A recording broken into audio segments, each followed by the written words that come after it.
انشاءاللہ اس بات کو کنٹینیو کریں گے. ایک کالر ہمارے ساتھ ہیں. السلام علیکم. جی وعلیکم السلام. جی فرمائیے. جی تنویر عرض کر رہا ہوں جی. میں یہ پوچھنا چاہتا ہوں کہ جو لوگ بچوں کا عقیقہ کرتے ہیں جی وہ کچھ لوگ بعض اوقات جی فرمائیں. عقیقہ وہ جو لفافے وغیرہ گفٹ لیتے ہیں وہ جائز ہے کہ ناجائز ہے؟ اچھا میں عرض کرتا ہوں انشاءاللہ. ایک کالر اور ہے ہمارے ساتھ. السلام علیکم. وعلیکم السلام ورحمۃ اللہ وبرکاتہ. جی فرمائیں. جی رمضان کا روزہ تھا. میری ہمسائی نے روزہ بیمار تھی بہت زیادہ تو روزہ توڑ دیا. تو پھر کفارہ بھی دینا ہوگا یا ایک ہی روزہ رکھنا ہوگا؟ ٹھیک ہے میں عرض کرتا ہوں انشاءاللہ. میں عرض کرتا ہوں. تو میں عرض کر رہا تھا گفتگو کے آداب کے حوالے سے کہ نبی اکرم صلی اللہ علیہ وسلم کو اللہ تبارک و تعالیٰ نے فرمایا کہ وَأَمَّا السَّائِلَ فَلَا تَنْهَرْ کہ آپ سائلوں کو مت جھڑکیں. یعنی اگر کسی سائل کو اگر آپ بار بار بھی آ جائے آپ ان کو مت جھڑکو. تو آپ دیکھیں کہ رشتہ داروں کے حوالے سے بعض اوقات ہم جو ہے وہ بہت سخت مزاج اختیار کر لیتے ہیں. بعض اوقات مانگنے والوں کو ہم ڈانٹ دیتے ہیں. ٹھیک ہے اگر نہیں دینا تو نہ دیں. آپ کو لگتا ہے کہ یہاں پہ دینا مناسب نہیں ہے تو آپ اس کو ٹال دیں, کوئی مناسب بات کر دیں. لیکن جھڑکنے کا منع کیا ہے. یہ خاص وہ مقام ہے بنی اسرائیل کے اندر وَقُلْ لَهُمْ قَوْلًا مَيْسُورًا کہ جس میں اللہ تبارک و تعالیٰ نے ایسے لوگوں کے بارے میں فرمایا, ایسے ریلیٹیو کے بارے میں فرمایا جو اگر غیر ضروری طور پہ بھی آپ سے مال طلب کرتے ہیں اور آپ کو لگتا ہے کہ نہیں دینا چاہیے, ان کو دینے میں آپ کو حرج محسوس ہوتا ہے تو آپ کو مناسب بات کر کے ان کو ٹال دیں. ہمارے ساتھ کالر ہیں انشاءاللہ, دیکھتے ہیں کیا سوال پوچھنا چاہتے ہیں. السلام علیکم. وعلیکم السلام. کیا حال چال؟ ٹھیک ہے. اللہ کا شکر ہے. محمود بول رہا ماناولا سے. جی فرمائیے محمود صاحب.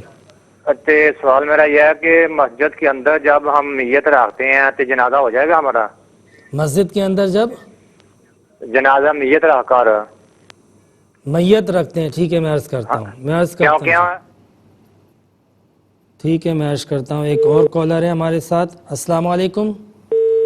غالباً لائن ڈراپ ہو گئی ہے تو گفتگو کو مزید کنٹینیو کرتے ہیں. قرآن پاک میں اگر آپ سورہ فرقان کو اٹھائیں تو سورہ فرقان میں گفتگو کے حوالے سے ایک اور انداز ملتا ہے اور وہ یہ ہے وَإِذَا خَاطَبَهُمُ الْجَاهِلُونَ قَالُوا سَلَامًا کہ اللہ کے بندے وہ ہوتے ہیں کہ جب جاہل ان سے ہم کلام ہوتے ہیں تو کہتے ہیں سلام. قالوا سلاما. سلامہ کا جو موصوف ہے وہ معذوف ہے. قالوا قولا سلاما گویا کہ وہ ایک قول سلام جو ہے وہ پیش کر دیتے ہیں. یہ سلام سے مراد مفسرین نے بتایا کہ یہ سلام متروک ہوتا ہے. آپ نے دیکھا ہوگا کہ عام طور پہ لوگوں کے درمیان کسی بھی چیز پر جو ہے وہ بحث و مباحثہ ہوتا ہے اور گھنٹوں تک وہ آپس میں بحث و تکرار کرتے ہیں, ایک دوسرے کے اوپر غالب آنے کی کوشش کرتے ہیں, ایک دوسرے کے اوپر فکرے بھی کستے ہیں اور اپنی اپنی جو ہے وہ جو معلومات ہوتی ہے اس کو ایسے انداز سے پیش کر رہے ہوتے ہیں کہ جس سے ان کی فتح جو ہے وہ حاصل ہو جائے اور اس کا کوئی مقصد نہیں ہوتا, نہ دنیاوی نہ دینی. اور بعض اوقات دینی معاملات میں بحث کرتے ہیں, نماز نہیں پڑھتے ہیں. بحث ایسے کرتے ہیں کہ سارے دین کے مسئلے اور اجتہاد فقہ وغیرہ سب یہی مدون کر رہے ہیں, لیکن اس کے بعد نماز کا وقت آتا ہے نماز نہیں پڑھتے. تو بحث کرنا اس طریقے کا جو رویہ ہے اس رویے کو اس مقام پہ کنڈیمڈ کیا گیا ہے. میں انشاءاللہ عرض کرتا ہوں. پہلے کالر کو شامل کرتے ہیں. السلام علیکم. السلام علیکم. فرمائیے گا. جی میری ایک ہی جائیداد مطلب کہ میں ایک جس فلیٹ میں رہ رہی ہوں میں اس کو میں فروخت کر نہیں سکتی ہوں کیونکہ میں اس میں رہ رہی ہوں. نہ میرے شوہر ہے نہ میرا بیٹے ہیں. بیٹیوں کو میں چاہ رہی ہوں وصیت کر کے جانا کیونکہ وراثت میں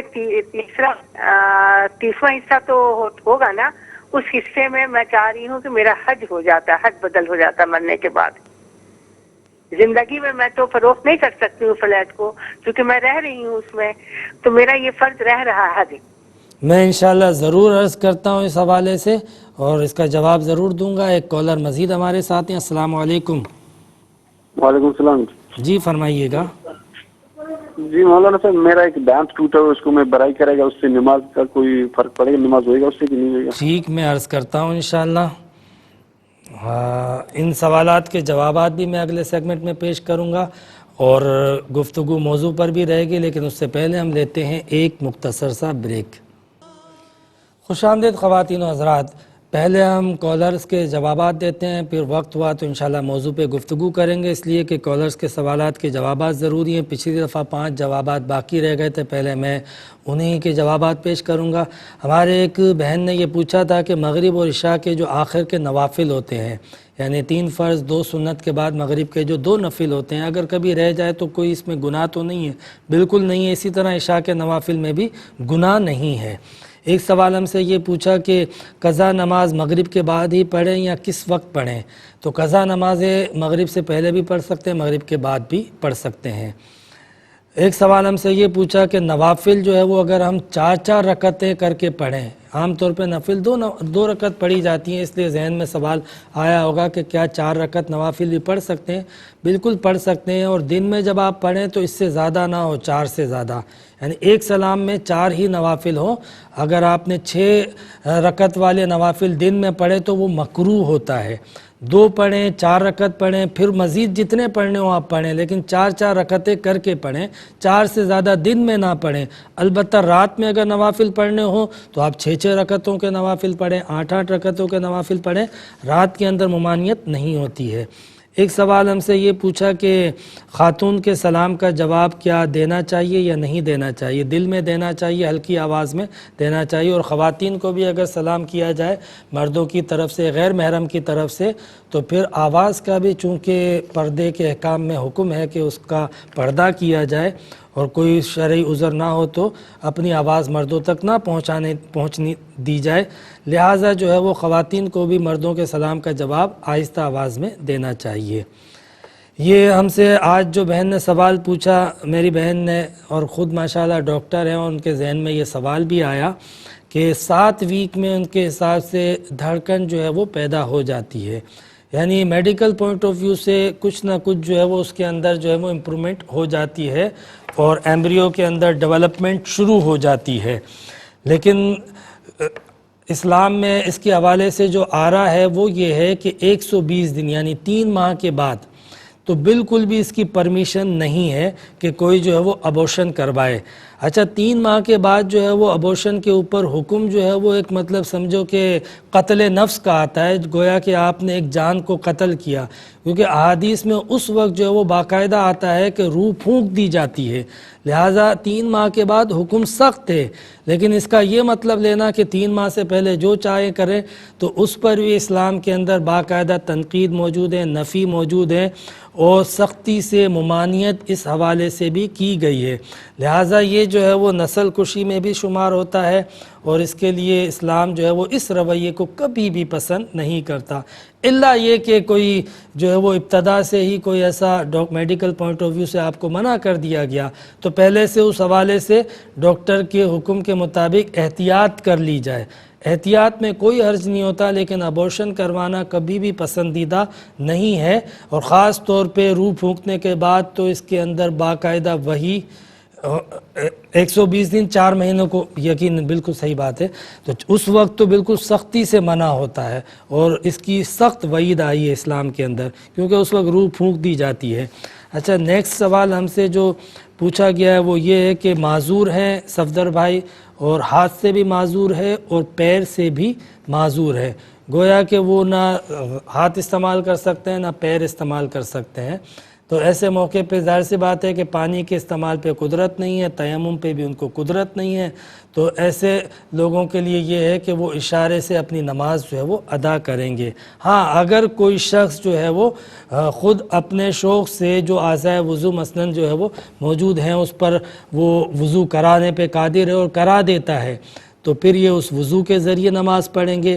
اور اگر ان کے پاس اتنی مالی وسعت ہے کہ کسی بندے کو اس کام کے لیے باقاعدہ عام جو ایک ملازم ہوتا ہے اس اجرت پر اگر یہ کسی کو آمادہ کر سکتے ہیں اور ان کے پاس اتنی مالی وسعت ہے تو لازم نہیں ہے کہ کسی کو وہ ملازم رکھے جو ان کو وضو کروائے اور جو ان کو نماز کے لیے سپورٹ کرے، بلکہ وہ اپنی جو ہے وہ اسی طریقے سے نماز پڑھ لیں گے، باقاعدہ نیت کریں گے، جس طرح نماز پڑھتے ہیں اس طرح اشاروں سے نماز کی نیت کر کے اشاروں سے نماز پڑھ لیا کریں گے۔ ان کی نماز یہی ہے کہ نماز کی طرح جو ہے وہ رکوع، سجود اور یہ ساری چیزیں اور اللہ تبارک و تعالیٰ کو یاد کرنا۔